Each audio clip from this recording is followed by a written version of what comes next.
I got a letter from a guy named James, and he asked me to explain spirituality.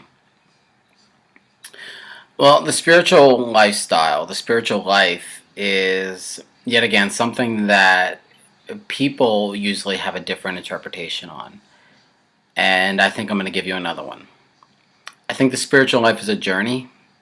A journey is different than a place you come to for a lot of reasons. The spiritual life is a journey, not a destination. It's a place you travel to rather than a place you come to. A spiritual life being a journey means that everybody's different. Because what you see on a journey, imagine we're walking down a trail, we're running a trail, we're biking a trail, we're going to see different things, we're going to experience different things are going to stick out.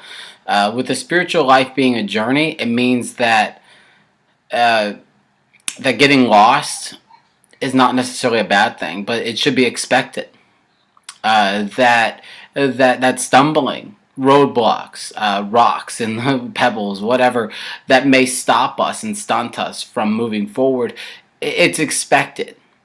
But we will get back up. Human nature is to get back up. We never get down and get knocked down and say, well, we're going to stay down, because human nature is to get back up. The spiritual life is something we are going to walk to and come into. And you see this throughout the Bible, especially the New Testament. You see this words of pursuing, of walking out, or coming to. You see the wording that is perfect. And throughout the Old Testament, there were these metaphorical ideas of the spiritual life, and you would hear God say, Abraham, go to this, or go to that, or people would go to these mountains, and these mountains represented the spiritual life. You would have one person on this mountain, and then they would come to a new place in the spiritual journey, and they'd go to another mountain, or go to this land, or go further. And I think that is what the spiritual life is all about.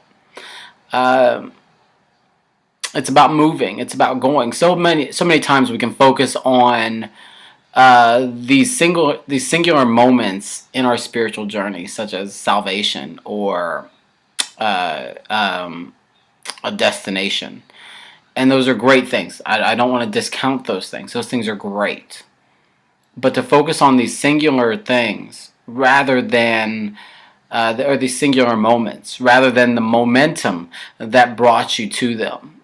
And the spiritual life is different. It is very different. The Bible says that our relationship with God is holy.